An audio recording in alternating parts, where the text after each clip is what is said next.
están? Voy a tener misericordia. Pero si se llena, le está diciendo, tenemos que prenderlo, si no se pone todo caliente, ¿verdad? Aquí adentro. Abran sus Biblias, vayamos a Salmos 139. La enseñanza de hoy va a ser más básico que todo lo que he enseñado.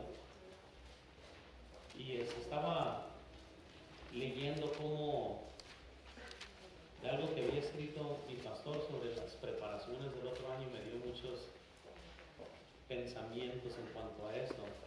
Ya está, sí tienen las pantallas para eso, ¿sí? Note lo que dice la Biblia, y ahorita vamos a orar. Salmos 139, 23 al 24. Dice la Biblia: examíname, oh Dios, y conoce mi corazón, pruébame y conoce mis pensamientos, y ve si hay en mí camino de perversidad, y guíame en el camino eterno. Vamos a orar y les voy a dar varios principios en esta mañana. Señor, te pido por favor que bendigas esta enseñanza, ayúdame. Te pido que sea de bendición a los hermanos, y te pido todo esto en el nombre de Cristo Jesús. Amén. Esa lección, como les digo, nació de algo que yo estaba leyendo, y me puse a meditar y comencé a escribir estos principios. Pero quiero que vean, no sé si se los puse en las notas o no, pero antes de, y no sé si está en la pantalla también, antes de decidir qué metas poner, debes evaluar qué área de tu vida necesita más atención. Todas nuestras vidas no están en un desastre equilibrado.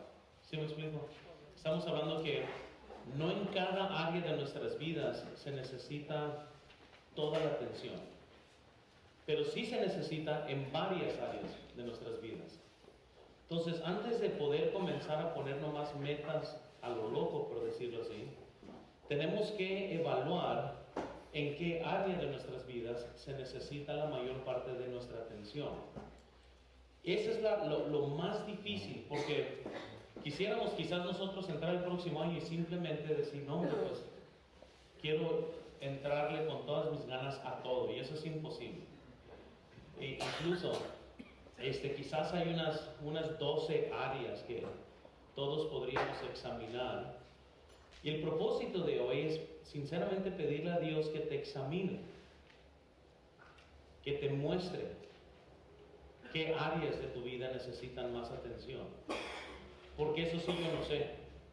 Ya cada quien, pues ahí cada quien se conoce más. Hay unos que tienen un caminar con Dios increíblemente bueno, y tienen otra área quizás de sus vidas donde están totalmente mal, o viceversa. Entonces la única persona que te va a indicar en qué área poner más atención va a ser el Señor, y por eso David dice, pues examíname, oh Dios, y conoce mi corazón. Y luego le dice, pruébame y conoce mis pensamientos, y ve si hay en mí camino de perversidad. Pero no nomás se detiene ahí, sino, y luego le dice, y guíame en el camino correcto.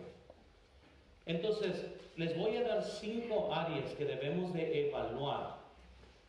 Esta enseñanza no es tanto para poner metas, es más bien para que puedas evaluar. Hace años atrás, le di a mi esposa una hoja que yo hice para que me evaluara como esposo. Y eso es bien temeroso, porque si hay alguien que te conoce, pues va a ser tu cónyuge. Y yo le dije a ella, necesito que seas honesta, necesito saber en qué áreas trabajar, necesito saber como esposo en qué áreas necesito yo mejorar, y le dije que me evaluara como padre. Les voy a decir, les digo, mi esposa puede ser brutalmente honesta. Y es bueno, y es como que yo le di un boleto de dime lo que sea, no me voy a enojar, nomás necesito. Y es más, una de las cosas que yo le hice una promesa es de que no iba a debatir ni cuestionarla. Porque lo que uno hace al principio es, eres bien enojón, por ejemplo, ¿y qué? ¿Cuándo me enojé? Y pues para evitar eso, pues mejor nadie va a ser honesto. Entonces le dije, lo que tú digas, nomás lo voy a considerar, es más, ni vamos a hablar de eso. Yo tengo que pensar de eso y meditarlo, y me reveló muchas cosas. Quizás es algo que sería buena idea que ustedes hicieran. Bueno, no les estoy diciendo que lo hagan, es algo que yo hice. Y la verdad es que sí fue muy alarmante, te abre los ojos, te hace pensar, porque esas van a ser las mejores personas que te van a evaluar. No los que no te conocen, ni los que quieren caer bien contigo. Ellos te van a decir lo que quieres escuchar. Pero cuando yo voy a un doctor, yo no quiero que me digan lo que yo quiero escuchar. Yo necesito escuchar lo que tengo. ¿Sí me explico? Si hay algo mal en mí, dime. Hace años atrás, cuando me había enfermado, fui y el doctor me había dicho que estaba sobrepeso. Entonces yo le dije al doctor, le dije, entonces debo de administrar mi peso. Me dice, no, estás gordo, tienes que perder peso. Ahora, imagínate que el doctor me dijera, no, pues la verdad estás muy bien, o sea, sí sigue. Y lo que estoy diciendo es, tarde o temprano, como cristianos, nosotros tenemos que decidir si queremos mejorar o nomás quieres siempre existir con tus mismos problemas. Y todos tenemos problemas, todos tenemos áreas de nuestras vidas que tenemos que trabajar. Por eso les estoy diciendo que no hay nadie aquí que tiene su vida en una perfecta equilibrio donde no hay fallar, sino que todos, pero cada quien tenemos diferentes áreas. Entonces, yo no puedo estar aquí, todos aquí están mal en esta área, ¿no? Porque solamente usted y Dios saben. Entonces, pero por lo menos les voy a dar 5. Y ahí se puede evaluar su vida de acuerdo a estas 5. Primero, número 1. La primera área que debemos de evaluar es nuestro caminar con Dios. Esa es, hermanos, la área más importante de nuestras vidas. Esa es la área que más demanda atención de nuestras vidas. Cualquier cosa que puedas hacer para desarrollar tu caminar con Dios es una buena inversión. Y lo que se dice es que no hay desperdicio de dinero, de recursos ni de tiempo si estamos tratando de hacer algo que nos va a ayudar con nuestro caminar con Dios. Ahora, eso puede ser leer un libro, eso es obviamente leer la Biblia. Pero tienes que evaluarte, saber, bueno, como cristiano, ¿cómo está mi caminar? ¿Es mejor? ¿Es peor? ¿Estoy bien? ¿Estoy más o menos? Y les digo, yo sé que todos podemos trabajar en caminar con Dios. Yo pienso que no hay nadie que diga, no, mi caminar con Dios está en perfección. No, pero usted sabe si sí está tratando de caminar con Dios.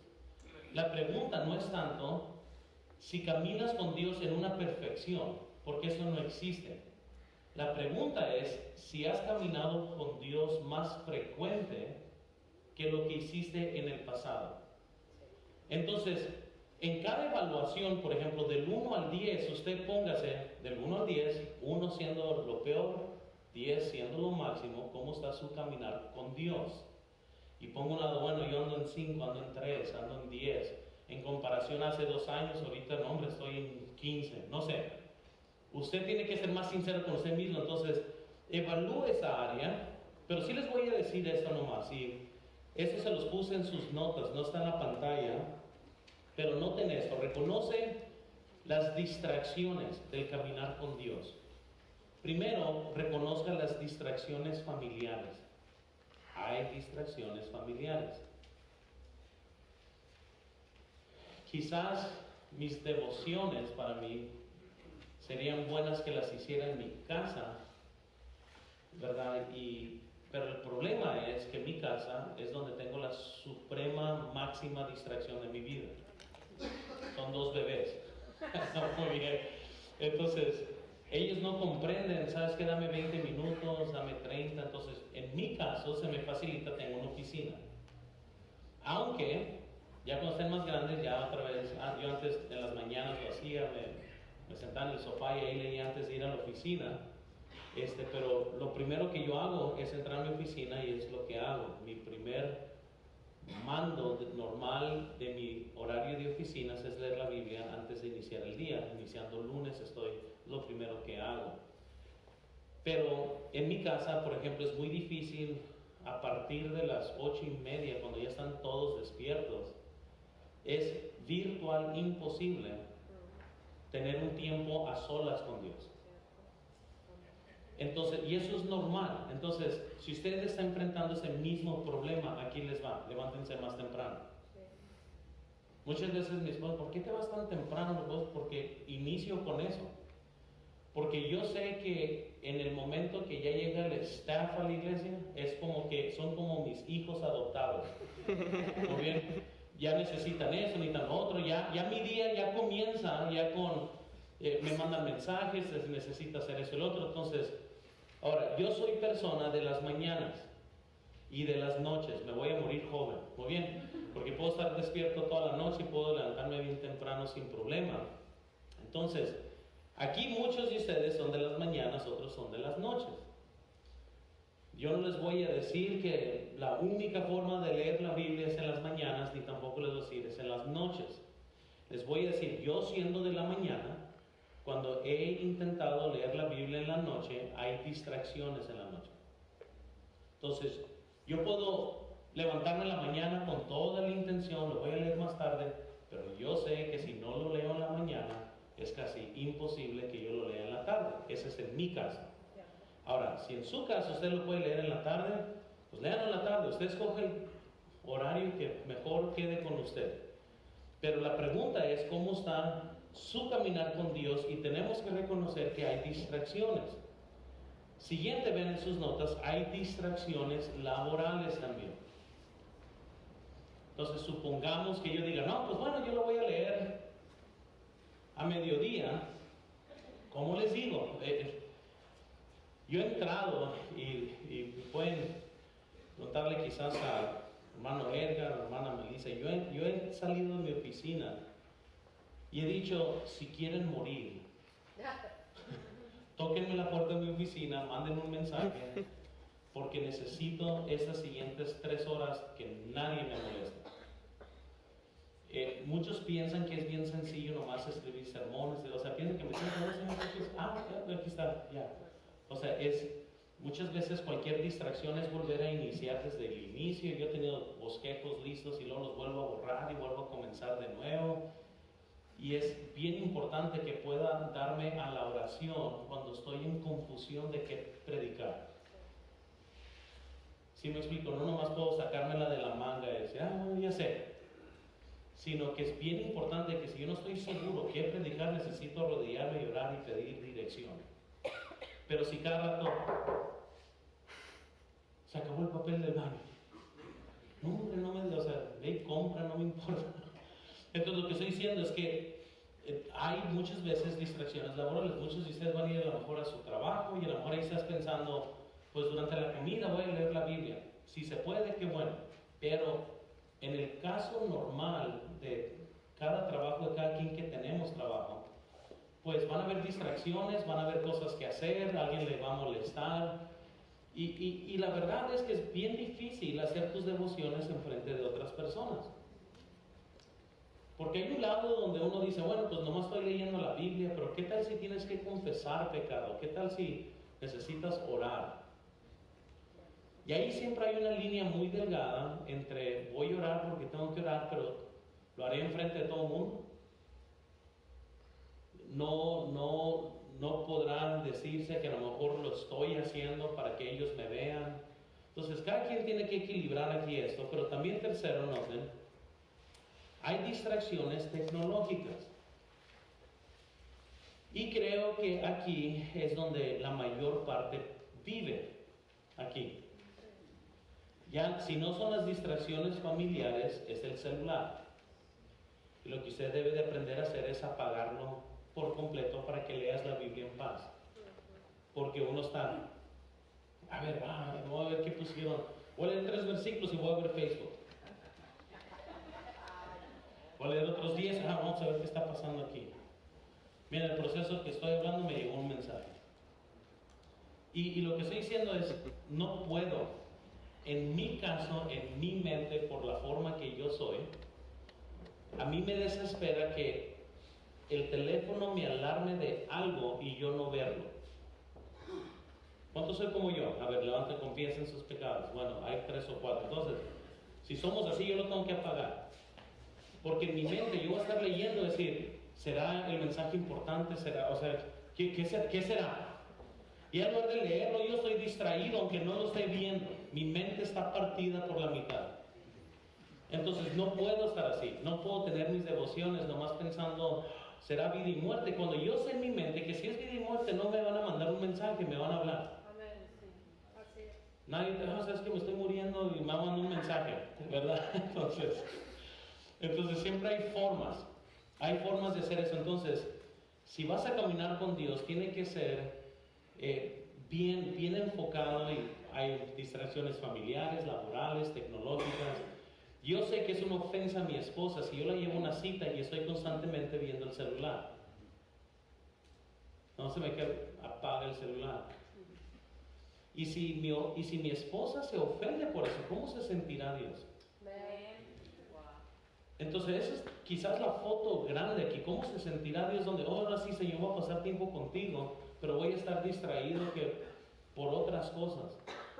Entonces, esa es una área que usted tiene que evaluar. A ver, ¿cuántos ya les pusieron un número entre 1 y 10? ¿No lo han hecho? Háganlo. Pónganlo ahorita. Usted, sin meditar, nomás ponga un número, que al final van a saber en qué áreas van a tener que trabajar.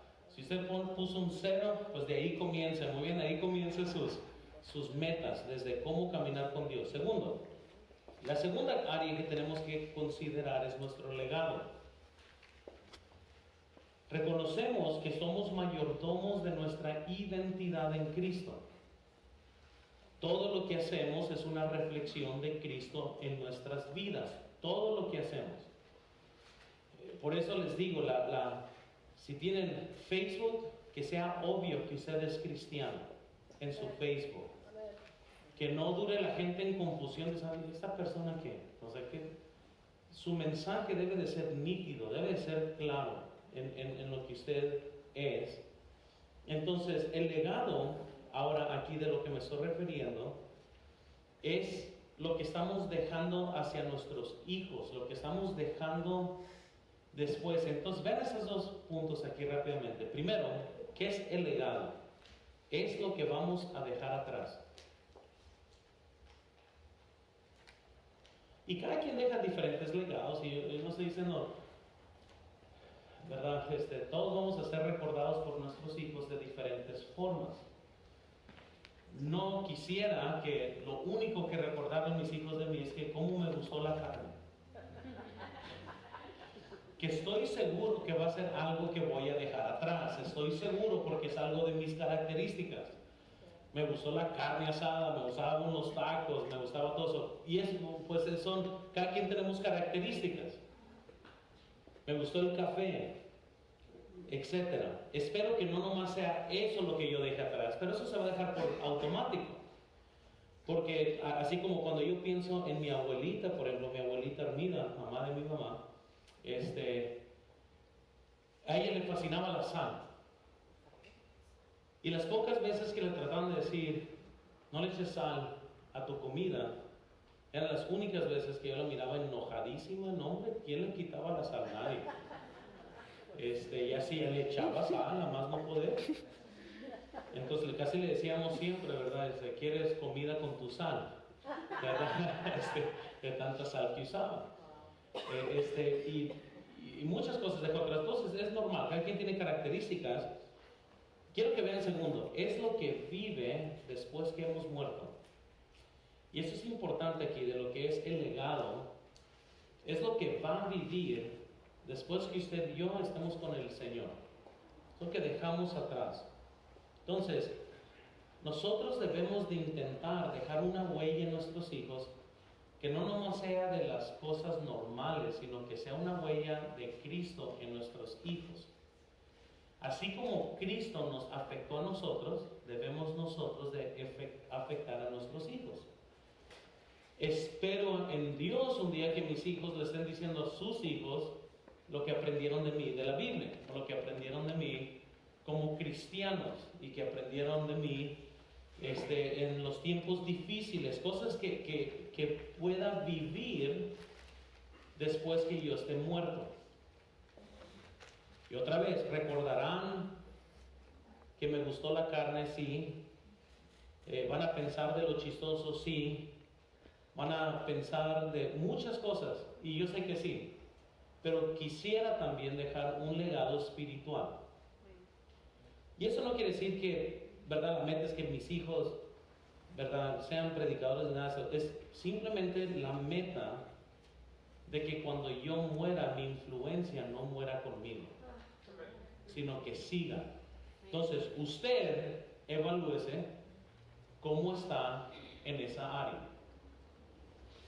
¿Qué ejemplo le da a sus hijos, a su cónyuge? ¿Cuál es su legado? Que ahí se ponga del 1 al 10, cómo está en esa área. Y les digo, es fácil influir en las demás áreas, pero es difícil influir en un legado espiritual, porque ahí tenemos que estar siempre en la lucha contra la carne, etc.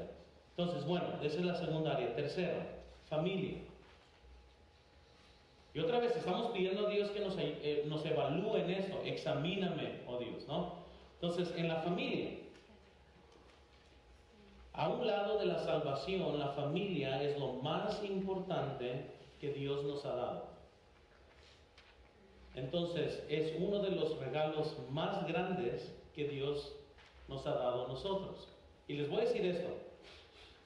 Yo pienso que yo ya disfruté, creo que de niño hasta el punto que fui salvo, crecí en un hogar donde pues no tenía influencia espiritual, pero tenía mis padres, mi mamá que me amaba, tenía aún le pueden preguntar a mi padrastro, quizá él y mi mamá no se imaginan cuántas veces siempre llegaban a cercas, habían desacuerdos, y uno de niño va creciendo en eso. Gracias a Dios que ya los dos son cristianos y ya hay una paz porque ambos son cristianos, ya no es lo que antes era. Y ya no es con lo que antes luchaban. Pero yo podría haber dicho de niño, ¿sabes qué? Nunca me quiero casar, nunca quiero ser. Como muchos usan sus excusas. Veo que gente arruina sus vidas hoy por algo que tuvieron que sufrir de niños. Y lo que yo les quiero nomás empujar aquí, hermanos, es simplemente lo que yo pude hacer es aprender de mis padres lo bueno, lo malo, lo que sea. Y pedirle a Dios que me ayude por su gracia a poder hacer otro tipo de diferencia. Cualquier forma que uno lo quiera ver, venir de padres divorciados es difícil. Dios nunca diseñó que los niños traspasaran ese tipo de problemas. Entonces, en cualquier forma que lo veamos, ¿sí? Entonces, lo que estoy diciendo es, usen lo que ustedes aprenden y úsenlos para ser mejores padres. En la área aquí que les quiero ayudar es esto, y noten ahí por favor, ¿cómo entonces está su tiempo familiar? ¿En qué consiste su tiempo familiar? ¿Verdad? ¿Cómo está su relación entre corregir y animar? Son dos cosas muy distintas dentro de la familia. Corregir, vean en sus notas, sin pasar tiempo de animar, eso es ser un dictador.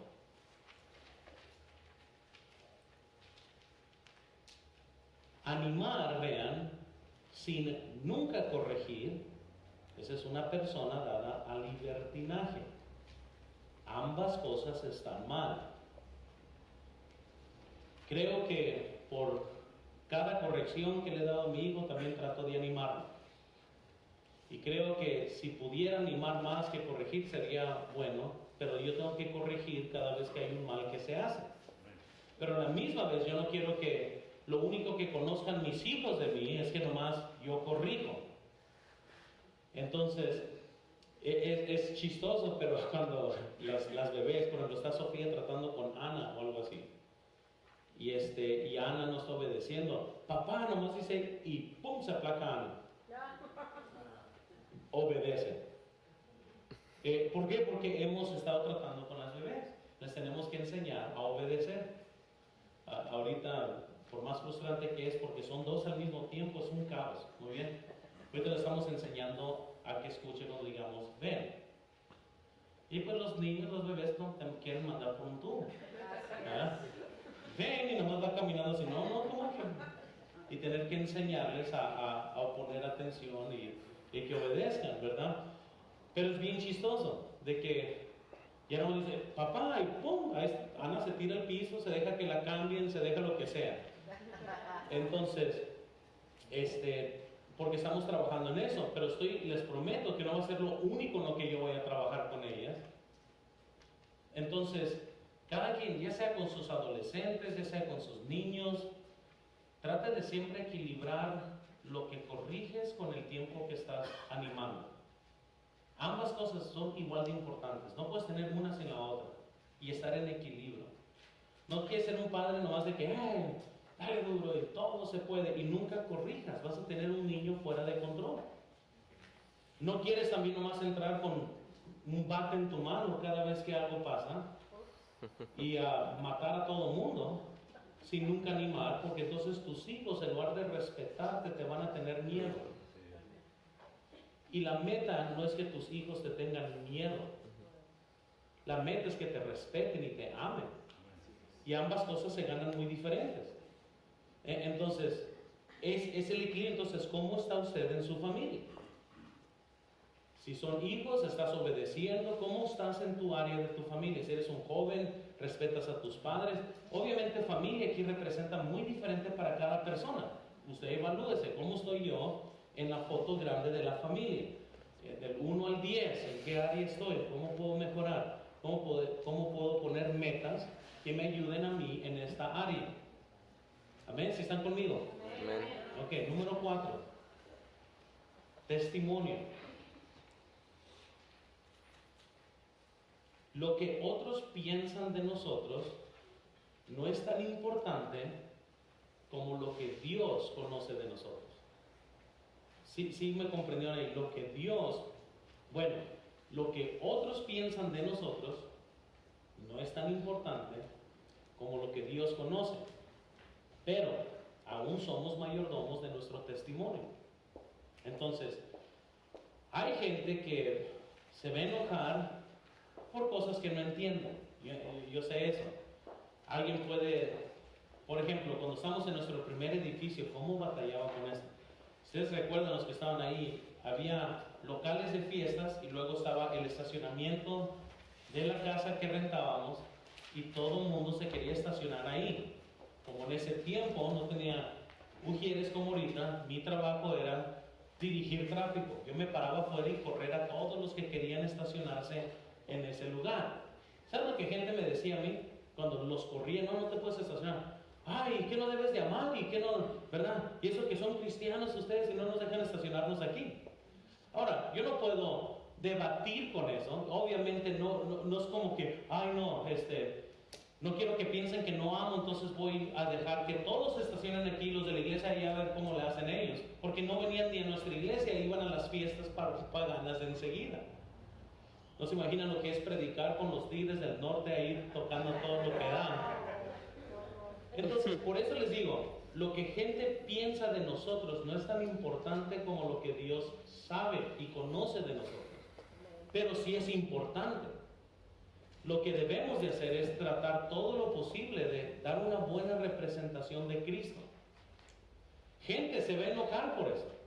Hay gente que te va a tirar. Por ejemplo, yo hablo de la disciplina, hay gente que va a decir, no, hombre, qué falta de amor, qué dictador pasó, pero yo disciplino a mis hijos porque los amo, porque sí enseña la Biblia.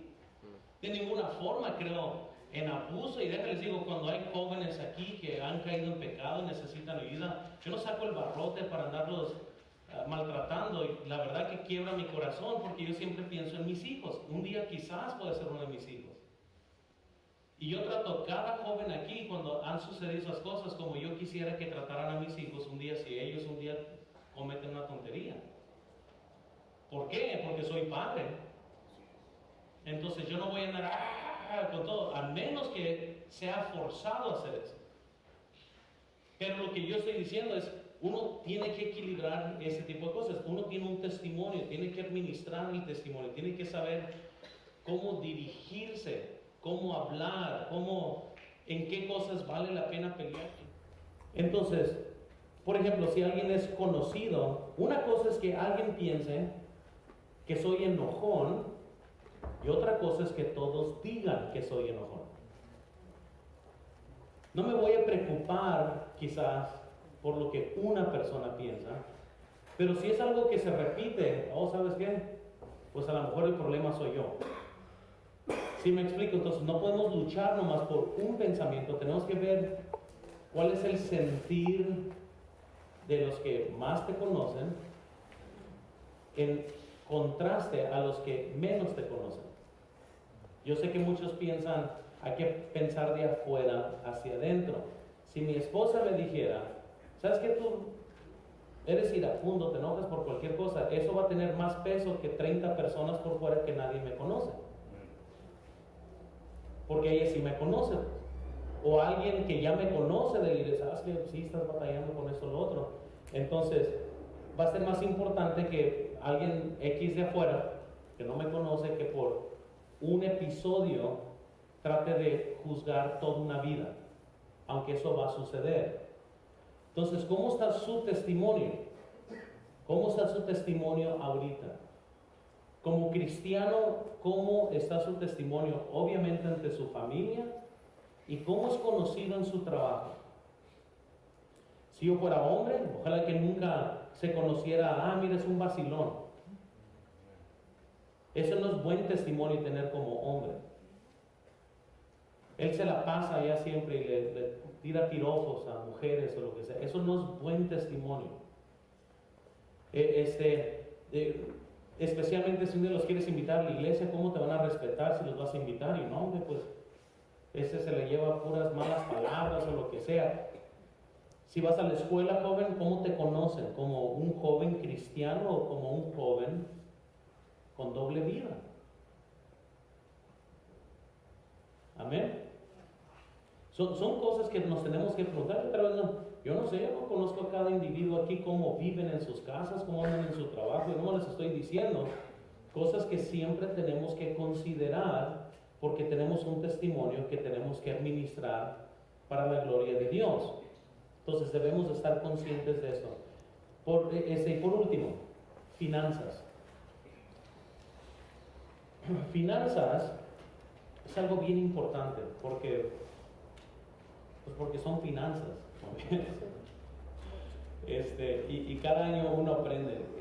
Son cosas que uno tiene que hacerlo aunque duela, pero para mejorar las cosas de la iglesia. Este año, como familia, nos propusimos gastar un cierto dinero para los regalos de Jesús como familia.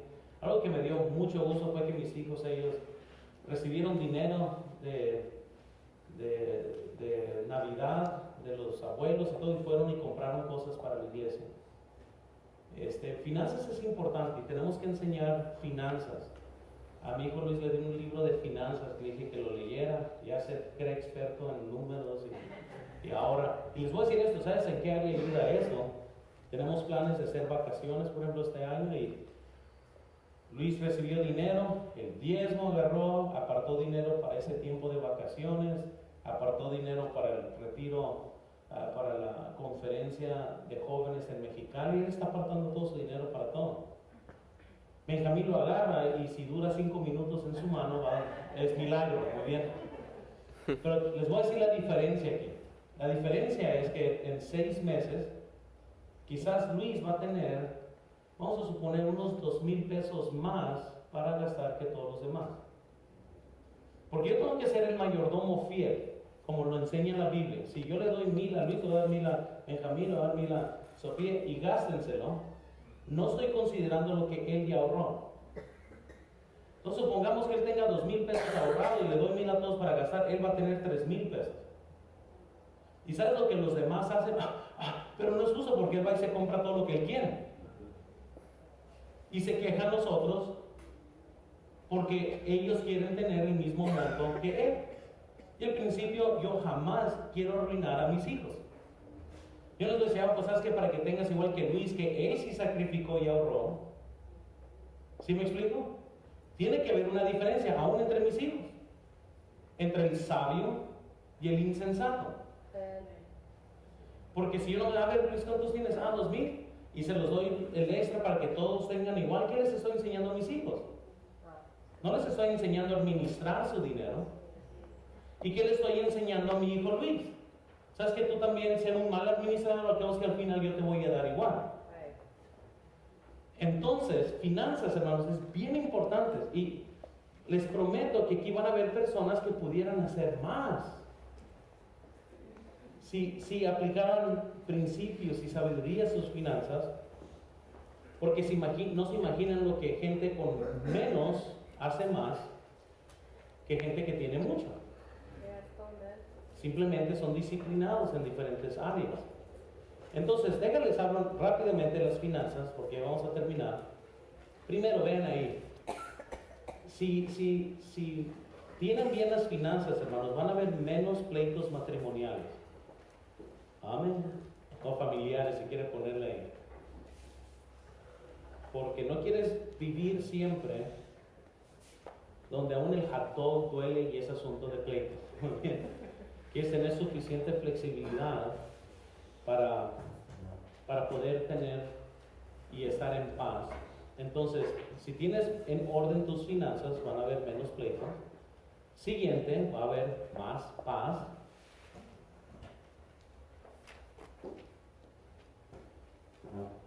Y siguiente, más podrás hacer para Dios.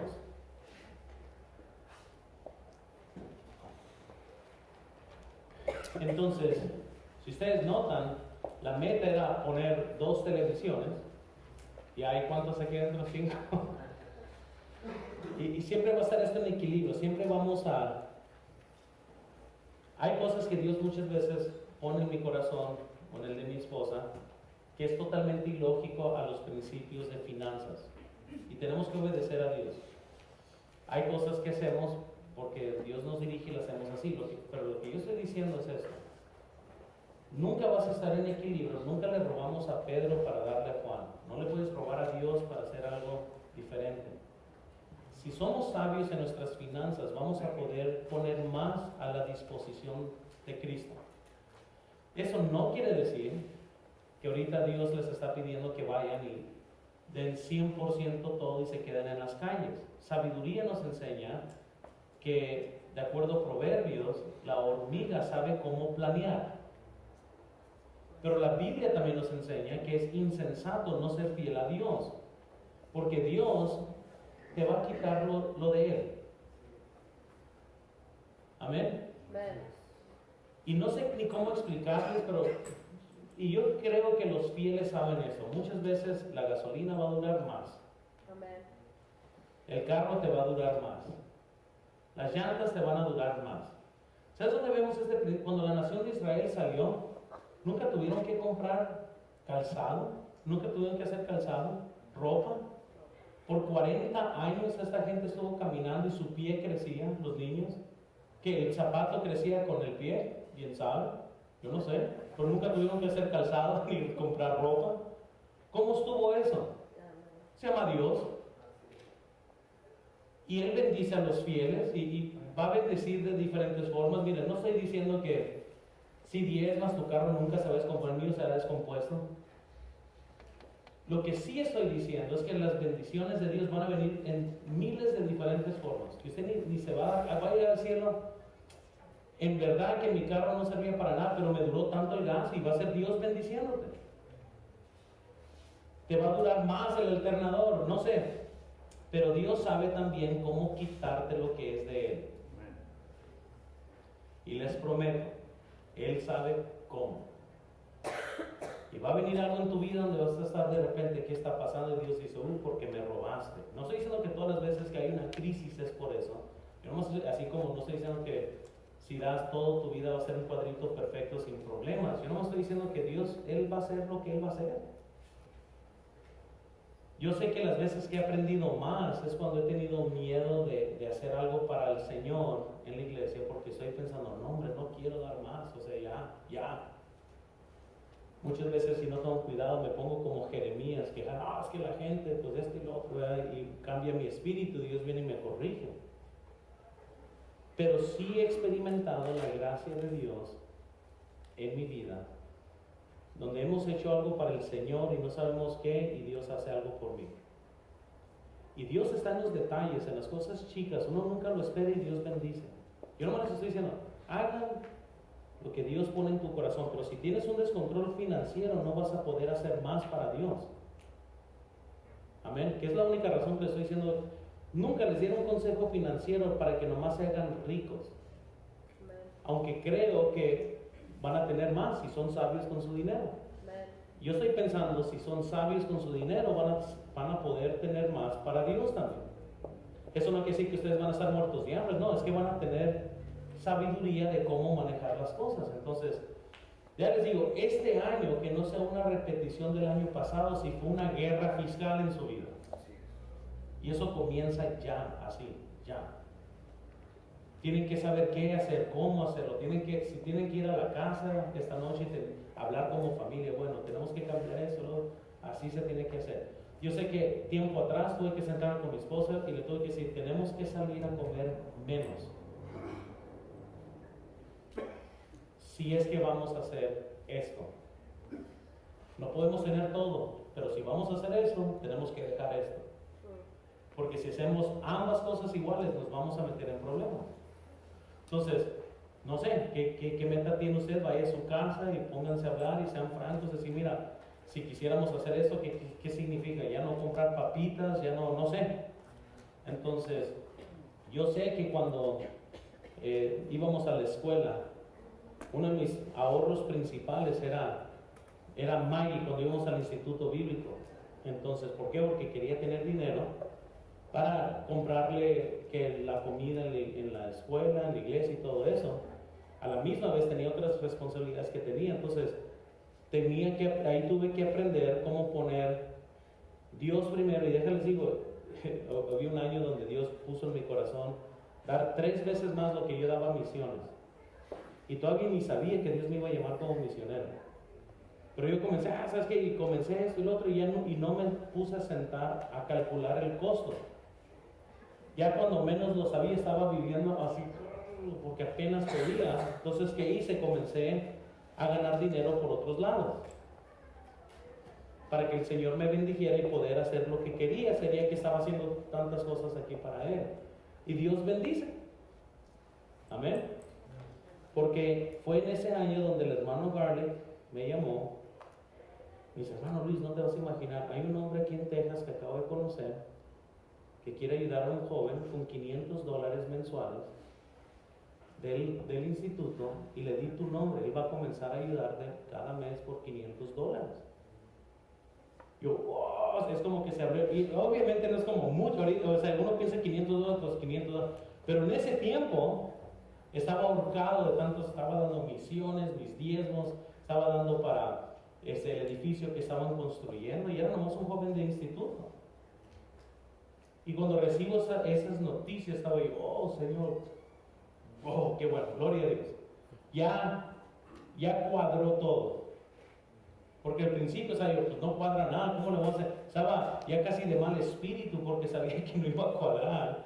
Y Dios bendijo. Entonces, finanzas, hermanos, hagan lo que Dios quiere, pero sean sabios, pídanle dirección a Dios en cómo van a manejar esto para que ustedes puedan hacer más para Dios, que ese sería el punto aquí. Bueno, espero que estas 5 áreas que deben de ser evaluadas haya sido de bendición. Ya estamos en el último domingo del año.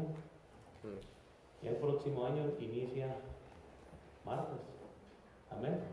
Vamos a orar, vamos a pedir al Señor que bendiga. Señor, te damos gracias.